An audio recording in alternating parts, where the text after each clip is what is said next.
It's time for the View in Your Mirror podcast. I'm Katie Harms, and along with Lisa Rubin, we help you check in and curate the best possible you and the best view in your mirror. We share tips, tricks, and strategies from our 35 plus years in our respective industries. We talk about your day from morning to night and everything in between. We share our uniqueness, relish in our shared experiences. Along the way, we share conversation with fabulous people who give us their own thought-provoking insights. So come along as we help you hone the best view in your mirror. Lisa. Good morning, Katie. Good morning. And we have Kathy. A little bit different what we're doing here today. I know, we're doing like a roundtable podcast. Roundtable podcast with Kathy Norton. And we'll get to know Kathy a little bit better in a moment. But first, we have to sing the praises of Rustica Bakery. We do, Katie. We do. You go for it. Did you have your ham and cheese croissant? You know I love my good ham and cheese croissant. Listen, they're just convenient and easy. I'm over in the Southdale area a lot. I have been down in the Bede-Makaska area a lot, or a bit recently. They're nice and convenient. You know me, I'm all about efficiency, big parking lots, but the food has to be good, and their food is great, and their coffee's amazing. So, and their avocado toast is really good. Their avocado toast is great, and they've got some great grab-and-go lunches. You can order things online. I mean, what's not to love? Yeah, I've never done the online thing. Online, I've done to order breads. Oh, got it. Okay. But I've not done like a grab and go from online. I'll have to try that next. Listen, if you want more information, go to rusticabakery.com. Perfect. Absolutely. Kathy Norton, thank you for being here. Super excited. Can I just say I want to go out and crush a scone right now at Rustica. Yes, because we were talking about the scones like crazy before we started the podcast. Yeah. So you'll have to. They're good. They're well worth it. They have several flavors. Yay. Okay. So let's talk about you, Kathy Norton. Okay. We thought, normally we have a little bit of preamble. Oh, you know what? I do want a preamble for just a moment because I need to tell a funny story. Kathy, you and I talked about connections, and you have lived next to one of our children for at least 2 years now. Yeah. Right? Mm-hmm. At least 2 years. And I knew what you did a little bit and worked in the home shopping field and all of that, but we never had a conversation until recently when our dog ran into... When I wandered over my pajamas to the next door neighbors. Yes. And we ended up getting on the subject of hormones. But we did. We'll set that aside for just a moment. Lisa was recently in Chicago. Now, Lisa's a wardrobe consultant, as you know. Mm-hmm. And she was in Chicago working, like, very hard for, 60 clients you were buying for? I don't even know anymore. Wow. It's just a lot. She was a lot. But one of our former guests, and a woman we absolutely love and admire, Amanda Brinkman, was in a dressing room in a store of another guest store that we had on the podcast. Maria Pinto. Oh my gosh. And she heard this voice and heard this person talking about the podcast. And she didn't, probably was in some state of undress, didn't think to stick her head out of there and say, hello? Do we know each other?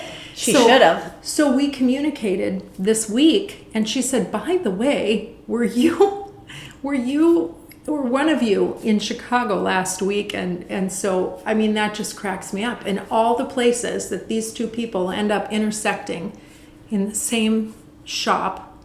But now that I think about it, she likes really bright colors and really big patterns, and it's a perfect line for her. Yeah, absolutely. See, Lisa's always thinking with you're thinking wardrobe. And I'm thinking it's so true because so many different things bring people together, like our connections.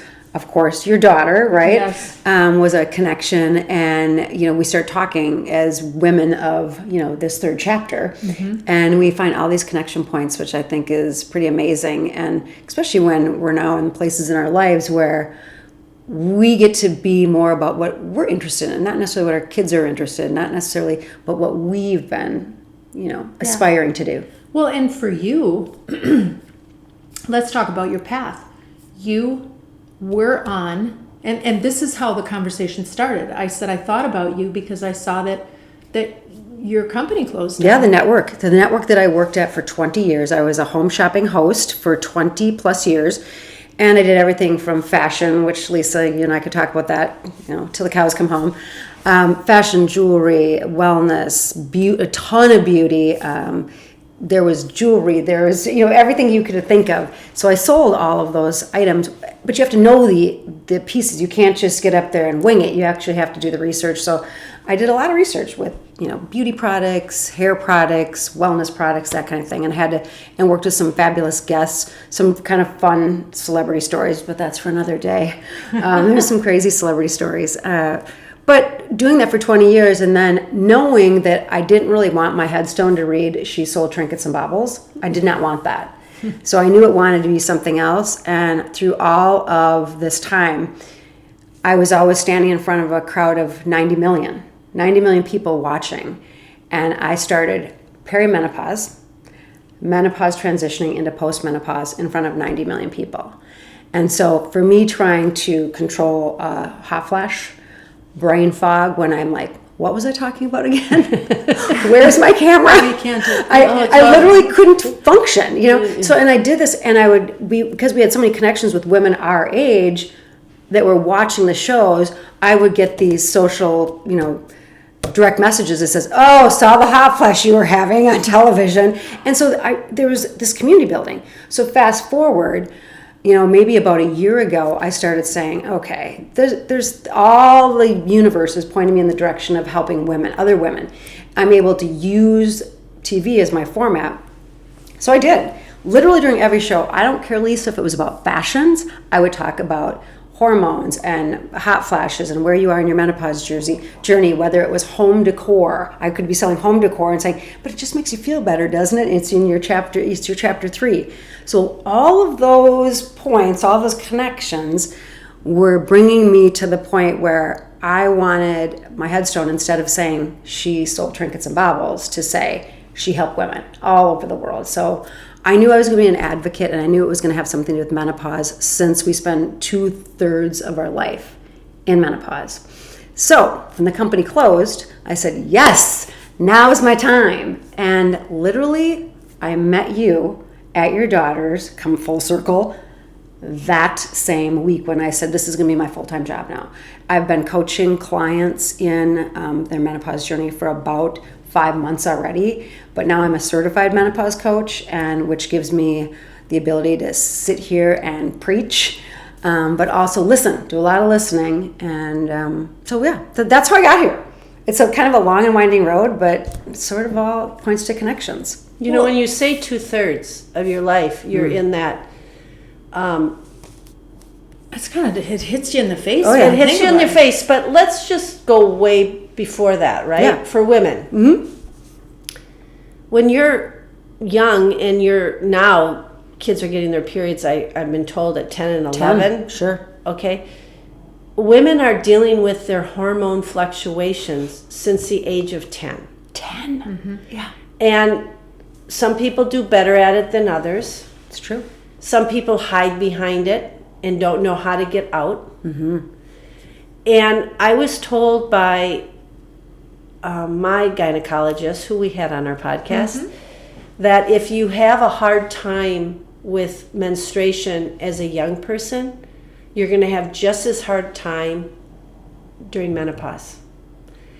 And I haven't really forgotten that. Like, it kind of is sort of the same. So, there are some people that, and clients I've had, because again, it's not just about clothes for me. They have to, once they take their clothes off, I learn everything, right? And not much to hide then. And some people are like, I've never had a hot flash. And I'm like, interesting. Well, have you had A, B, C, D then? And sure, of the A, B, C, D, they've had at least 2 of them, but they hadn't really thought about it. Like, they hadn't thought, oh, yeah, that is a little more unique. Right. I mean, a lot of menopause symptoms are hidden. Yes. You don't even know it, right? I mean, we're going to talk all about it, but I mean, think about that. You don't feel your bone loss, right? You don't feel your muscle loss. Right. You feel a hot flash, and people always think that menopause is a lot of just hot flashes. and a lot of weight gain that you see, but there's so much, and we'll talk all about that. But it's really interesting that your OB even would consider talking to you about it, because 1 in 5 obstetricians, gynecologists have never even had 1 minute of training in menopause. 1 in 5, 80%. I think that's worth really thinking about. The OBGYN. You're lucky that you've got someone like that. She's great. I mean, she has dedicated a lot of that. Let's think about those other 4. Mm-hmm. I know. How many women are seeing those other 4 and they have never had training in talking about what is fundamentally what makes us as females female? It's 100% true. I mean, as little as a year ago, I went and saw just an internist for just, general physical, I'm in my 60s, let's get everything taken care of. And I asked her specifically, she's a phenomenal internist. And she said, yeah, I don't know. I can't talk to you about hormones. I don't know anything about them. And so no was the answer. And meanwhile, she's probably going through the same thing. That's so funny you said that, because what she said, she goes, when I get to that point, because she wasn't actually to that point yet, she goes, when I get to that point, she goes, I'll for sure go on hormones. So it was so interesting. She couldn't counsel me, but so there's so many people like that. And it all started in one spot though, in 2002. Right. The women, and everybody reads about it, you'll see it all. Initiative. Yeah, the Women's Health Initiative back in 2002, it affected 38% of women in the world stopped their hormone treatments back then because they had misinformation about the risks. And now you fast forward to now, to 2025, they have come out, they've walked that study all the way back, and they've come out now with studies that say not only is it not risk factors at any age, by the way, that's postmenopausal women included, there are so many preventative factors if you start early, and still great benefits into your 80s, 90s, and beyond. In fact, the Menopause Society just came out about 2 weeks ago and said that there is no cutoff point. There's no tapering off of hormones. There's none of that. Of course, you have to add that whole piece in where you're going to check with your own physician to make sure that you don't have any high risk factors. You're not a smoker, some stroke factors, things like that. You want to check with your doctor. But in general, when you're looking at what the Menopause Society says, and including what the Women's Health Initiative has walked back, this is a safe form. And as a menopause coach, I don't always just say everybody should be on hormones. I'm not going to say that, because some people say, I want to be able to go through the menopause journey without any medication. Great. I've got other things that I can help you to support that with. Supplements, lifestyle, stress management, all of that. So it's such a wide berth. We could have 17 podcasts on this. We could, and we probably should. But here's what's interesting. At the essence, I think what is hopefully coming next is the broader discussion about hormonal health and balance. Yeah. And where does that need to be for you personally at whatever point in your life? It's not going to be the same for me or you. No. Necessarily. It's why do women start menstruation at different times? Right? Your body is its own experiment. And I also think that now that this is all coming to a head, and there's people like you and other organizations that are bringing menopause to the forefront, I personally feel in the next 5 years or so, a lot of our daughters and the younger generation are not going to have to do what we did.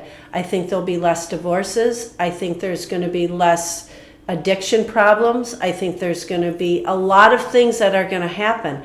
I also think with the GLP-1s that people are getting more and more comfortable taking, and they're finding out it's good for your health too. But women losing weight during menopause and being able to fit into clothes. I just had a client in Chicago. I had one person fly in, and because she had lost a lot of weight. Now, this is someone I've been helping for probably 35 years. I bet you get a lot of people like that right now. Oh, yeah. Oh, yeah. Two things I'm going to say. The first thing I'm going to say is she struggled with her weight, and it was really during her main menopause years, but no one talked about that. Like, she went on every diet, she this, she that. Now she's done this, and she's actually thinner than me because she tried a dress on. I'm like, oh my God, that looks fantastic on you. You do realize that's a 6 you're wearing. She was a straight up 12. And she goes, she just kept looking in the mirror and smiling. I said, that looks awesome on you.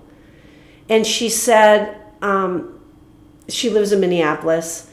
And I said, God, I'd love to wear that for our event on Wednesday. And it was a line that they didn't have more than one. It was a leased area. So I couldn't buy the same dress.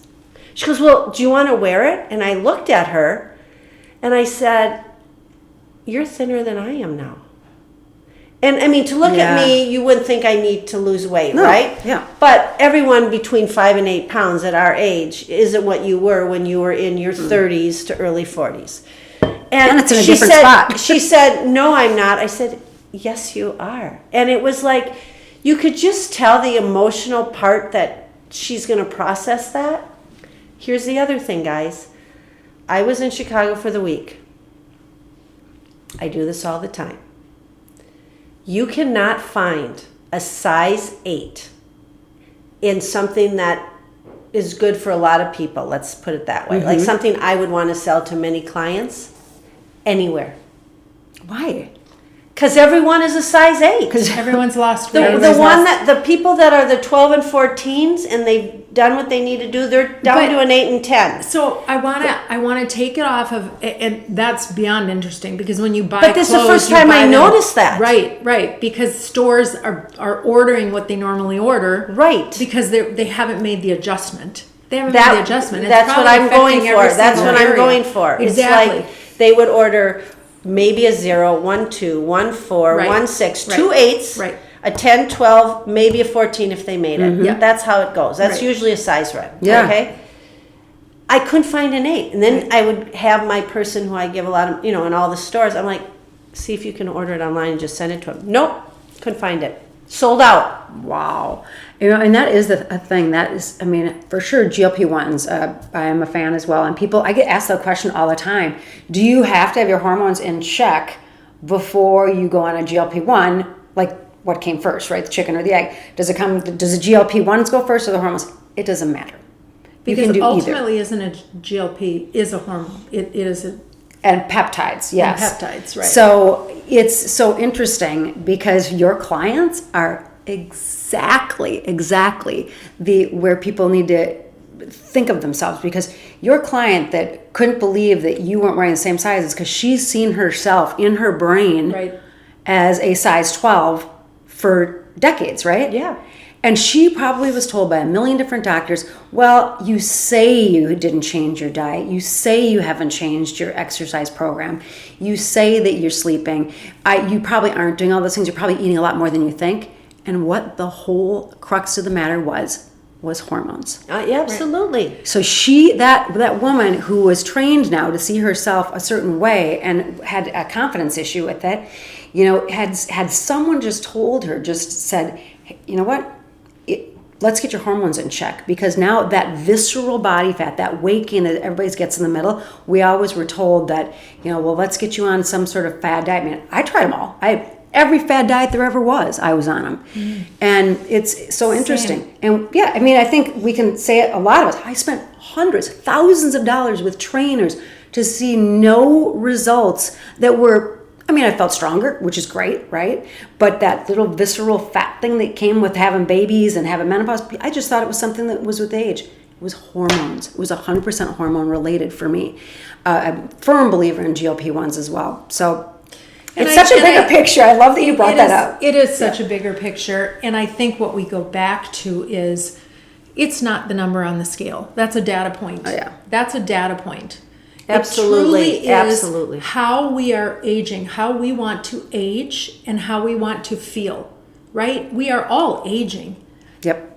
How are we going about that? And what are the tools that we are now finding are becoming available to us. And how do we're smart, educated women who have found a way to this, but there's still a lot of people who haven't. It's true. So the fact it's overwhelming for some women. It's overwhelming for some They're women. worried about trying new things because they don't want to feel bad, right? But what they don't realize, including myself sometimes, right? Because I haven't started anything yet, but is that they're so used to what they think is normal that they have this fear of what it's going to be that not normal. And it's going to probably be more positive, but they don't know how to do that. Well, they've been maybe brainwashed. I don't know. When you think about the Women's Health Initiative going back to 2002, they were in front of the cameras talking about how, oh my gosh, yeah. It was bad. It was big press. It got big, bold. It terrified two generations of women. Terrified generations of women. Yeah. Me being one of them. Now, right. And now when it's pulled back, there wasn't the big, bold declaratives. There were none of that. Mm-hmm. It's been women like Kathy who have been finding ways. It's been the doctors who are saying, wait a minute, this doesn't make sense. What is the common sense on this? There's no common sense on this. They're coming back to it. People who have been looking at those studies saying, wait a minute, this was flawed. Yeah. But it's all being done in a much more grassroots, I guess. Yeah, for sure. Manner? Almost like, there's some people that definitely led the charge, right? They led the charge on the whole entire hormones things. But it kind of comes back to what you and I were talking about, all three of us, when I first got here this morning. We were talking about, it goes back to something so basic, and Lisa, what you were saying too, is that some people don't know, they think that the new normal is just part of aging. Now we're just finding out that there's a couple things. People say, well, I don't even know if I'm in menopause. How do I know? Let's start there for a second, right? Yeah. I mean, what's perimenopause, right? Perimenopause is the time when your periods start getting irregular, when you start, you get the brain fog, the hot flashes, and you are just like, what is happening to me? You want to throat punch your husband. You want to do all of those things, right? And that's when you say it like you brought up, Lisa. There's some marriage things. Your dog and your children and your husband, you're in menopause. That's exactly what it is. And so you see those things, but at the same time, you're also usually, depending on when you had children, you've got either preteens or teenagers. All of a sudden you've got aging parents to worry about, and you're thinking, is it perimenopause or is it just part of life? Or is that the new normal? There's so many absolute telltale signs that you're in perimenopause. And then people say, how do I know if I'm in menopause? Menopause lasts 1 day. Menopause is just 1 day. That is the 12 months after your last period. That's menopause. After that 1 day, you are in postmenopause. And you stay in postmenopause. You're in menopause for 2/3 of your life. Postmenopause is everything after that 12-month period after your last menstrual cycle, your last full cycle. So the rest of our lives, I had a question just this morning, how long am I in postmenopause? And I said, until the day you die. And every woman, if she lives long enough, will go through menopause, whether it's surgically, chemically, or quote unquote naturally, right? So that's, I think, the information that we haven't been able to talk about. In fact, in 1997, I couldn't say the word menopause on television. It was against the rules. So now we've come so far. I know, so far. And now think about this. Even in other countries, and our country is the same, people used to call it the change. And we'd whisper, she's going through the change. Yeah. And back in the day, she'll be okay. She'll be okay. She'll be okay. Yeah. No, she won't. She's gonna get worse. Trust me. It's gonna be for the rest of her life. And so I think she's gonna really hate you pretty soon. Exactly. But the rest of the stuff that we talk about doesn't change, right? Our bodies change, our hormones change, but we still are going to be dealing with aging parents. We're still going to be dealing with children with addiction problems. We're still going to be dealing with friends who are going through divorces. You might have relationship changes, a job change, all of those things, all those big things, those are all going to continue to change. We just have to have our hormones in place or the tools in place to be able to function like not crazy people. And when I use that word with affection. So, yeah. And the other thing is, because I see so many professional women all over the years, like I watched it happen before I was even in perimenopause, right? How did you intuitively know what was going on then? Just because you saw it so consistently? I saw it so consistently. And to be very honest, since you've asked that question, in my brain, I would say to myself, that's not going to happen to me. Mm-hmm. That's not going to happen to me. I mean, my clients would come in. Of course, they take their clothes off, so I hear the whole thing. And they're like, Lisa, I just gained 10 pounds. I woke up, I gained 10 pounds. That's number one. Number two, Lisa, I just, don't feel like having sex anymore. Okay, all right. Number three, they would say, I can't function at work and I have this big promotion coming up, or I'm having this big this coming up, or this, and I don't know what's wrong with me. Okay, like those were kind of the three main things, hoping I was going to fix that. And all I was doing, remember, I'm in my early 30s at that time, watching all of this and thinking, oh, that's not going to happen to me. But the thing that happened is when it started happening to me, and I did everything wrong when it started happening to me, I will admit that, because I thought it wasn't going to happen to me, I fought it, right? I'm not going to be like the clients I saw. And I am a perfect example of I would never do it again like I did it. Yeah. I mean, but it was awful. But you didn't know, right? Well, you didn't. I kind of knew, but I didn't know, right? Yeah. I mean, I had severe panic attack. I didn't drive for 6 months. Panic attacks is a huge thing that comes along with perimenopause. We've talked about with other groups. And the doctor would say, just go on an antidepressant and then you'll be fine. Yeah, right, I'm so glad you brought that up. We actually leaned back in our chairs, like we fell back in our chair going, oh. Again, it happened again. Yeah. Yes, it happened again.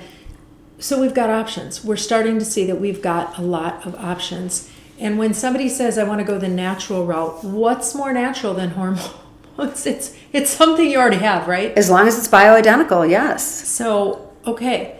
So let's talk about what are symptoms that you're surprisingly seeing that really are coming back to menopause? Well, I think specifically perimenopause is when people are first noticing I don't feel right? So even anxiety, we talked about that, anxiety, panic attacks, sleep issues. If you are sitting around with your girlfriends having that glass of wine and the first thing you guys are talking about is how you're not sleeping, you're in perimenopause. So it's a huge thing. So sleep is one, dizziness, fatigue, all of those things that you think are coming with just because you're balancing life, work, kids, parents, all of that, dizziness, all of that. So if we start from the very top of our head, we can just start there. Anxiety, headaches, migraines. I had horrible migraines in perimenopause. It was awful. And I thought, it just comes with, being busy, right? Depression, anxiety is a big one. Even people will develop allergies. So all of that. Eye loss, ears ringing. That's a big one for an itchiness in your ears. I mean, they're the weirdest symptoms. And then you move into things with your skin, of course. We just talk about skin being the largest organ of your body. Well, your skin starts getting dried out. Don't get me started about how it dries everything out, right? But it's all of that. Your hair starts to fall out. I mean, these are all kind of surprising symptoms. The normal ones that people talk about is hot flashes. The normal ones they talk about is sleeplessness. They talk about aches and pains and joint issues. But there is also people that actually get electric shocks like through their system. And there's something wrong with me. Well, muscle pains, tingling, irregular heartbeats, right? I think you and I talked about that. Irregular heartbeats, panic attacks. Guess what happens when they go to the doctors with these kind of surprising things? That's when they want to put you on an antidepressant. And not all doctors, I'm just saying people that are uninformed, or they'll say, let's get you on some sleep medication. That's what happened to me. They said, let's put you on sleeping pills. Well, try getting up at 3 o'clock in the morning to go and talk on live television when you've had a sleeping pill. It doesn't work. So again, going through all stages of menopause in front of a live audience was insane. Well, and those trial and error of figuring these things out. And also, I think there are a lot of people who are extremely bright, intelligent people who wouldn't think to question why these things are happening. Right. Because they've been indoctrinated with the idea that you go to the doctor tells you what's going on, and you get a pill. You get a pill. Let's fix it. Yeah. But now, I mean, thank goodness we're at an era now and an age where we are that people are actually exploring it and talking about it. And they're saying, well, maybe my frozen shoulder was actually from menopause. And it has been shown that is most likely the case in many, many of them for women.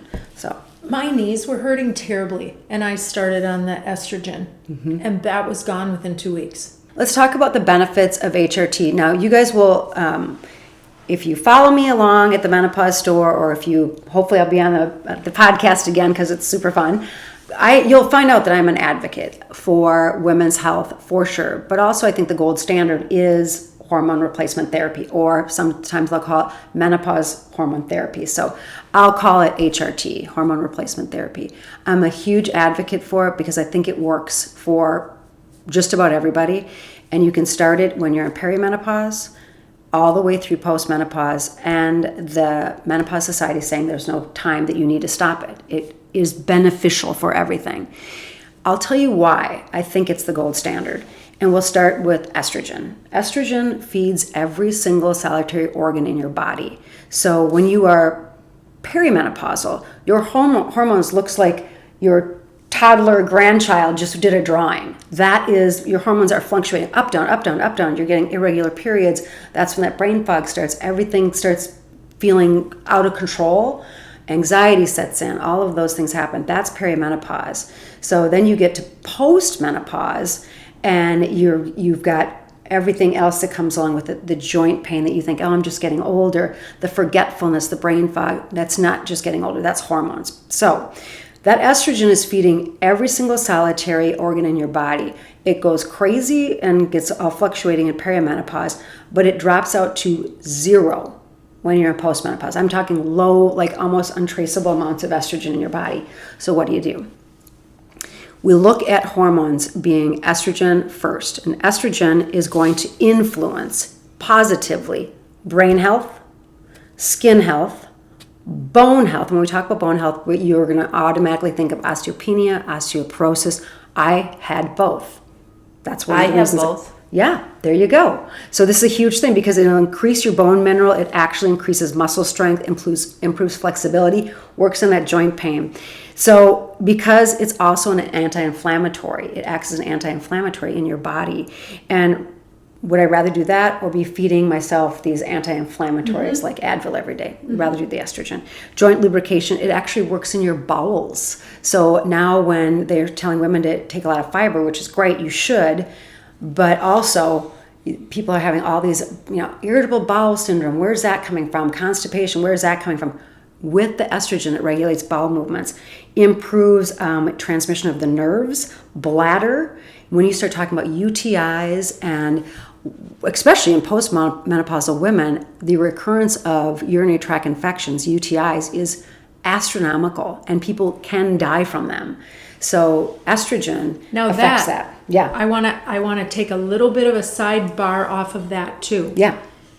Because I don't know if we got this when we were recording or if it was when we were not. But I was recently a Mayo talking to a menopause expert and was actually told, well, at some point you're going to want to go off of hormones. Now, the Menopause Society They've walked that back. They've walked that back. There's no reason you need to go off of hormones.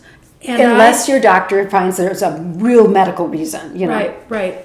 And I was talking to another friend whose mother has been hospitalized so much with UTIs. Mm-hmm. And I think, could it be that simple? If she went on a hormone replacement therapy, that some of that could, and I think of myself, I was having UTIs, I bet you 4 times a year. Yeah, oh yeah. And they are gone. They're gone. Really? You haven't had any? Gone. I have not had one since starting hormone replacement therapy. Not a single one. And let me go just a little bit further down the rabbit hole. Sounds like a weird segue. But down the urethra. So if you say, well, I don't want to necessarily go on a patch, you can do a vaginal estrogen, which will treat specifically and only stay, it's non-systemic, meaning it will stay localized to that area to work on your bladder, to work on the UTIs. So there is shown 0 risks for any woman to be on a vaginal estrogen. So if you say, I want to, maybe you think that your only issues are recurring UTIs or vaginal dryness, a topical vaginal estrogen is simple, easy, and any doctor within, should be able to prescribe that to you. So there's two options if you want to address just UTIs and bladder control. And if you're getting up and you're leaking, or when you laugh and a little bit leaks out, the hormones help. Estrogen is a key. It also works on everything that has to do with your, vaginal dryness, painful intercourse, all of that. And you guys, we'll get into a whole separate one with that one. But then you start looking at your heart, right? It helps with heart health. It helps with liver health. It helps with cognitive health. So when you're talking about, that's just estrogen, okay? That's just the estrogen.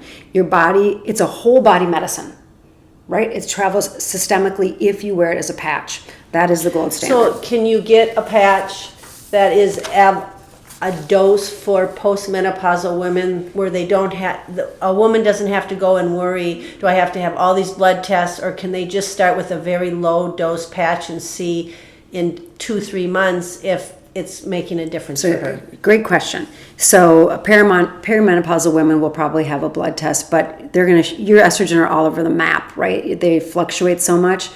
But with a postmenopausal woman, that means your period's been at least 12 months ago, you are going to be able to be on a low dose estrogen. A lot of doctors will start you on the lowest dose. And then in 6 months, you'll measure where your estrogen level is, and they may up that or lower it depending on where you are. But as a postmenopausal woman, the sort of, again, gold standard is to stay low dose for your patch. And insurance, depending on your insurance company, will cover that. And you can get those prescriptions from OBGYN, functional medicine doctor. Your PA can usually do that as well. But if you have your uterus, you also need to oppose that estrogen with micronized progesterone. And progesterone is something that you'll take every day. The patch, by the way, you'll change out twice a week. Wednesdays and Sundays are my days. Mm-hmm. And then you go to the progesterone, and that opposes to give you healthy uterine lining with that estrogen. If you don't have a uterus, the progesterone's not that as important. And progesterone on its own feeds the brain. It also will temper any breast tenderness that you have with your with the estrogen. It also works on bones, your metabolism, immune system, muscles, and your reproductive sexual functions. However, here's the one that my postmenopausal women love. Progesterone promotes sleep, relieves anxiety, and helps us use fat for energy. So it is the perfect marriage between estrogen and progesterone. And we can spend a whole other podcast talking about the benefits of testosterone after that. Yeah, that gets, and they're coming out with so much more information on all of it. And that's the exciting part of all of it. No, I'm feeling very gypped that I don't get to take gypped, or I'm going to take that out. I'm feeling very like I'm missing out that I don't get to take the progesterone because I don't have a uterus anymore, but I actually could still take it, couldn't I? Because you had a hysterectomy? Because I had a hysterectomy. Yeah. So do you take a pill for progesterone? Yes, there's usually a micronized dose there. Usually people the normal, quote unquote normal would be like between 100 and 200 milligrams. And that's just one per night.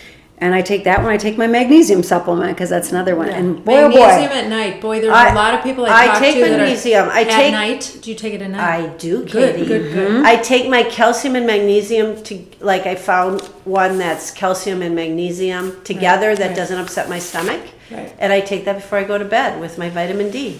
There's something... That's good. That's important. So then you would take progesterone when you're doing that? Yep. There's something that I think is important that we talk about really quickly. For the perimenopausal woman who might think they're in perimenopause and might go to their doctor who says, oh no, your blood tests are fine. You're not. And I think we need to address that. Yeah. Blood tests when you're a perimenopausal woman depends on the day. Depends on the hour. That's exactly what my daughter will tell you. Yep. It is and your daughter, she knows. I mean, she sees women all the time. Yeah. So you can do a blood test. Do a blood test if it makes you feel better. But I mean, you have it the next day, it's going to look different. Like I said, you just give a 2-year-old a crayon and tell them to make lines on a chart. That's what your estrogen level looks like as a perimenopausal woman. Yeah. So, and yes, you can go on all these hormones. Here's the thing, and this is the thing that baffles me. especially women our age in our 60s, I mean, birth control pills were normal, right? It was completely normal to go on a birth control pill. The hormone patch, the estrogen patch that you will be putting on is way less estrogen than a birth control pill had. So, and like I couldn't take a birth control pill. It nauseated me. Well, and of course, there's so many other options now, right? Same. I remember I had like a dinosaur, so yeah. Yeah, me too. I'm a total dinosaur. I think I had still birth control pills where, you could shake them out of a bottle. I mean, they were so old. Yeah. But if you think about that, if women our age, like postmenopausal women, say, I'm afraid still because of the study that came out in 2002, the Women's Health Initiative. If they were ever on birth control pills, they've already done this, and it's way more estrogen you were taking back then than it is now in that patch. What's the biggest push? I can't. Try that one more time, Katie. I think I need to up my estrogen. What's the biggest pushback you're getting on this? From doctors or people? Oh, both. Well, doctors, it's that most of them are receptive, but they haven't had training. So the pushback I'm getting then is, how do I get this training to be able to talk to all these women now that are hearing about it? And there's so many ongoing education courses like I took for the medical profession. So that's one. They're becoming a lot more, now they're getting bombarded, right? So now the medical profession is going, okay, I'll listen. The biggest pushback I get from clients is I don't feel like I have anything wrong with me. I feel like I've navigated through the menopause journey pretty well. So do I have to go on anything? That's not even so much a pushback as kind of like they don't really know what to do. Like maybe they didn't have really serious hot flashes. Maybe they never had sleeplessness. They don't know. But still, the protective qualities, things that you don't see, osteoporosis, you don't see that unless you have a DEXA scan, or if you've got a bone scan, then you see that, right? That's what happened to me. I had no idea that I was osteopenia, osteoporosis. So I'm doing that, and my DEXA scans have shown improvement because of the hormones. So there's so many other benefits, cognitive benefits. There is an all-cause lowering of all causes of mortality when you are on hormones. All causes. So that's the pushback, is like they don't want to be on something that's not natural.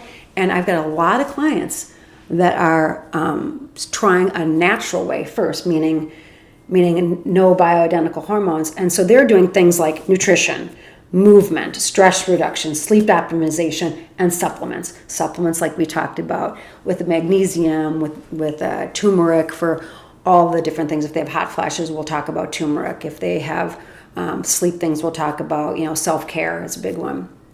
So there's other options. I'm just a big advocate for at least exploring the options of hormone replacement therapy, but there's a ton of other options for people out there. I will say, even though, and now I look back and I know I had perimenopause and I had some kind of significant postmenopausal things, in general, I think I kind of sailed through menopause, but still found myself being such an advocate because of the possibilities of your new normal. Doesn't have to be the visceral fat, the sleeplessness, the sweatiness, the I want to scratch my husband's eyeballs out. It's none of that. It doesn't have to be any of that. So it's possibilities. So let me ask a question for people listening.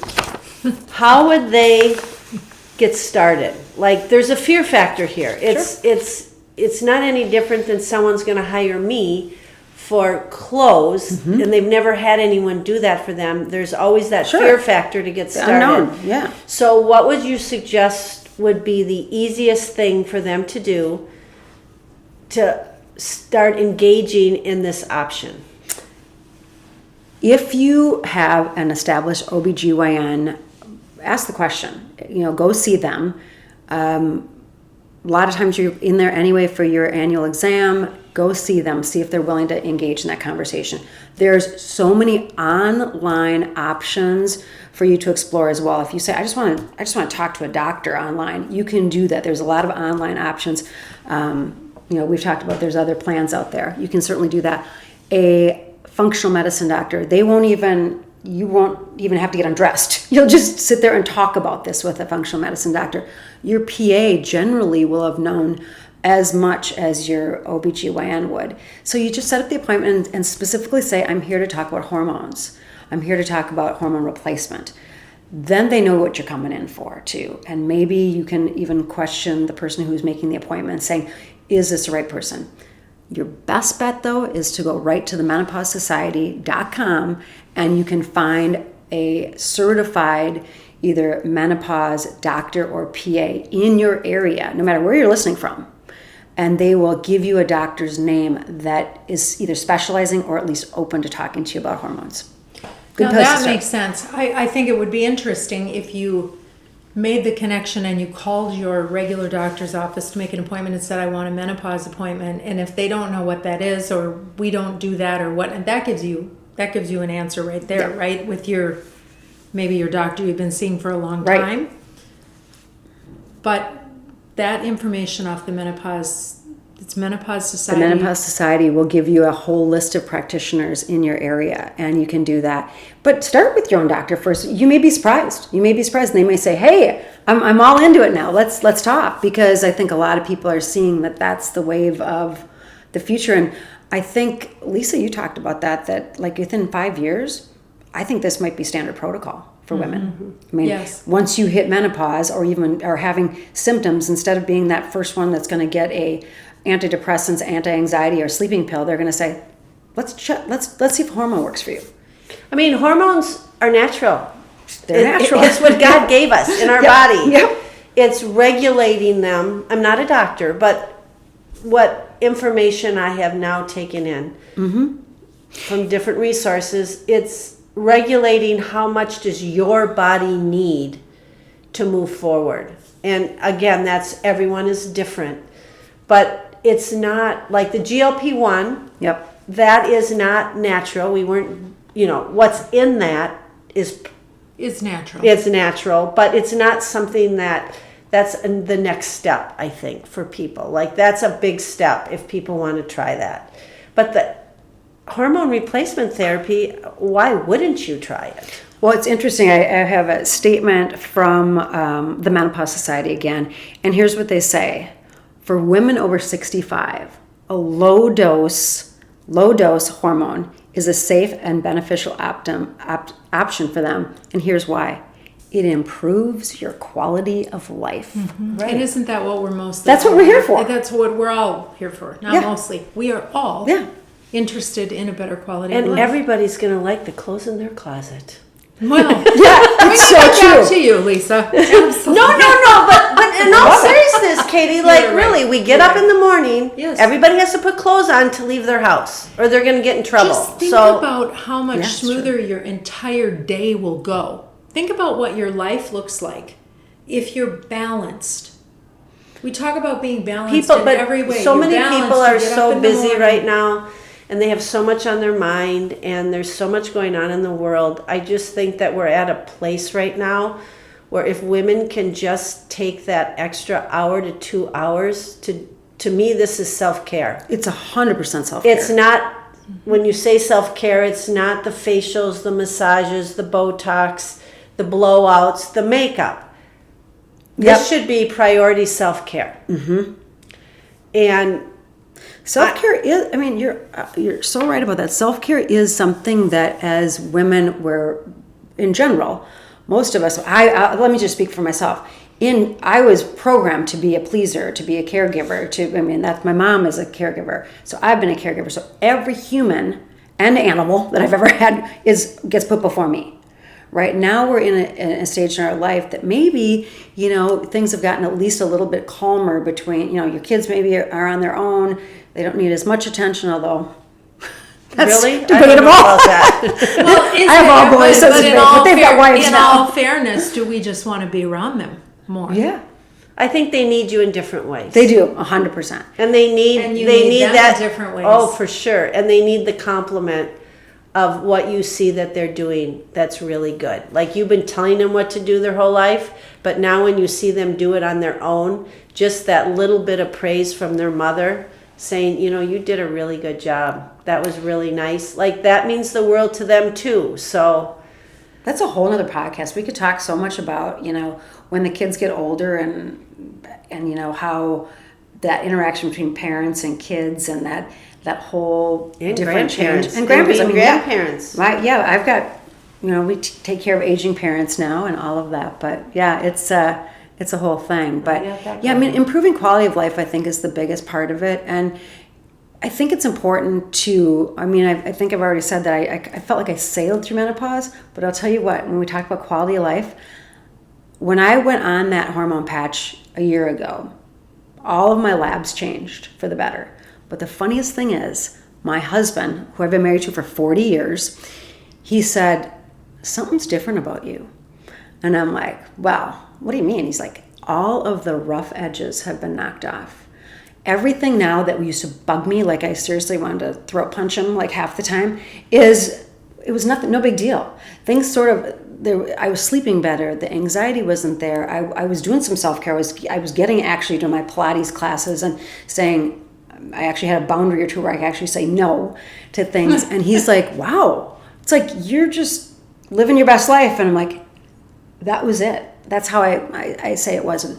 Started living my best life after those hormones. So I think I apologized to my husband. I think, yeah. Pretty sure I did. Because all the things you thought were, he is driving me crazy. It was really originating from, not that it was all my fault, but. And if someone would have told you it was your fault back then, you would have gone crazy. You would have gone crazy. That's such a man thing to say, right? I would have Exactly. been in jail. Because somebody would have been dead and I would have been in jail. For sure. I'm pretty sure that's It's so true. But I think that we talked about it either before or after we got on the podcast, that there's a study out there now. It was a group of women lawyers that did a study that said a lot of the divorces, if you look at that, if they've been initiated by a woman, it's a woman in menopause. Oh, for sure. 100%. Yep. It's Or affairs. Yeah. I mean, you think about that. Oh, that's a whole nother podcast. Affairs for men and women. For sure, yes. Because the women aren't interested. Let's just throw that out there. Women aren't interested in having sex anymore for a million different reasons. So the men are like, I'm going to go look at it for somewhere else. Or the women have gained a lot of weight. They're not. I mean, that's a whole nother thing. But that's the thing about just doing this. It's like women had no problem taking the birth control pill because they were told, if you don't want to have another baby, take the birth control pill. And they didn't think anything of it. Nothing of it. Mm-hmm. So they need to look at it as this is like your birth control, like not really a birth control pill, control of your life, control of your life, so that you can do other things. Yeah, I love it. Absolutely. I know. Absolutely. And it'll be fun to hear what you can handle me better. Yes. As I go on I'm losing my words because I'm not going to tell you. Say this. I'm not going to tell you. We'll see if you notice. Just see if you notice. Yeah. I'm still me. I know. But has that changed me? It's made me a happier me. You have definitely changed. Mm-hmm. For the better. You needed to add that part, right? There's parts of you that I love and admire that have not changed. Oh, good. But you also lost a tremendous amount of weight. Yes. And for you needed to do that. So there was the weight loss and the hormone thing, and you were kind of doing it at the same time.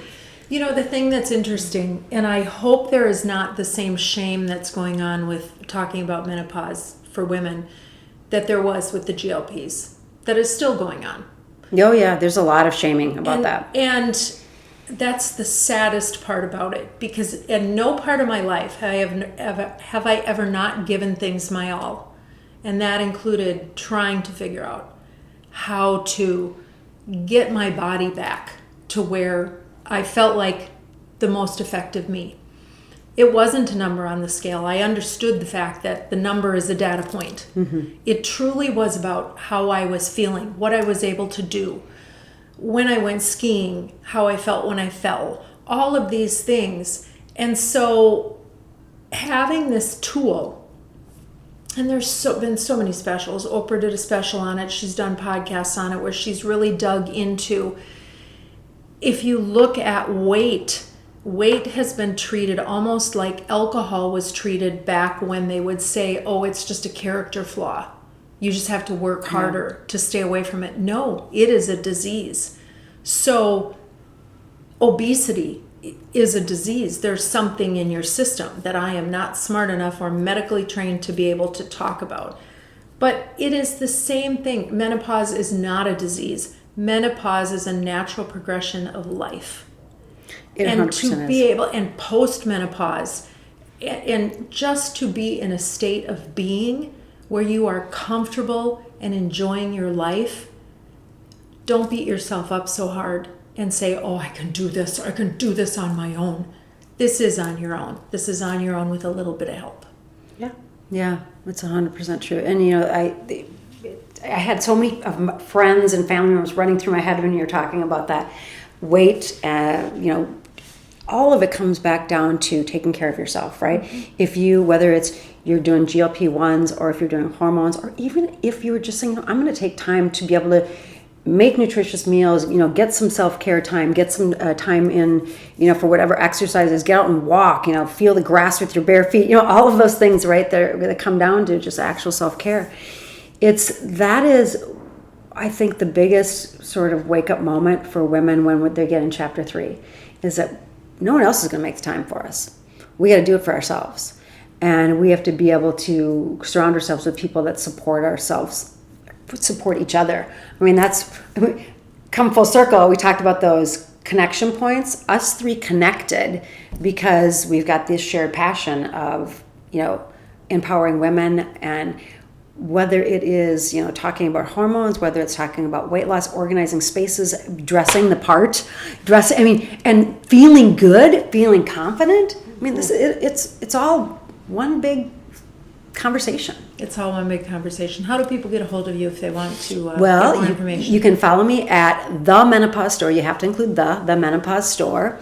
And I've got a brand new website that's going to be coming up pretty soon, and you'll be able to follow me there. You can also follow me easier at Kathy Norton TV. That's on Instagram, and that will point you to the menopause page. If that's easier for you to remember, is Kathy Norton TV. And it's Kathy with a K. Yep. Norton, N-O-R-T-O-N. N-O-R-T-O-N. TV. That's the one that's my old Instagram. That's before the Menopause Store life, but you'll be able to find me there. I see a podcast in your future, by the way. I'm just going to keep on being on yours. Okay. Love it. Lisa, how do people get a hold of us? You can go to theviewinyourmirror.com, or we're on Instagram and LinkedIn and Facebook. That's right. And then you can get both of our websites from theviewinyourmirror.com. Absolutely. Okay, Kathy, amazing. This has been amazing, and we could fill hours. And we may have to do that, but here's the deal. We ask every guest for a spotlight on a nonprofit, and you have brought ALS to us. Always. It's something my husband and I have been working with the ALS Foundation for decades, literally decades. He does this big fishing tournament every year. It's really fun. All the hockey players and baseball players from Minnesota, they participate. So we always are looking to raise money for ALS, and you can just go right to the ALS Association page and find a donation page there. And ALS, for people will maybe understand it or have heard of it, called Lou Gehrig's disease. Mm-hmm. But there's been so many. It's been a long time since he was with us, but it really is affecting more and more people at younger ages. So if you see someone that you love suffer with it, or anyone, one time, it will forever change your life. You'll understand that when you can read more about it at the ALS Association page. Lots of information, the ability to donate and familiarize yourself. And for those of you listening, we thank you so much for following us. We're passionate about what we do, and it shows. And we know we can always be better versions of ourselves, but we also know we have to love ourselves exactly where we are. And so we thank you for joining us. And when you look in the mirror, know you are the best version of yourself. And stay with us to get all sorts of tips and tricks to keep you on your best game. Until next time.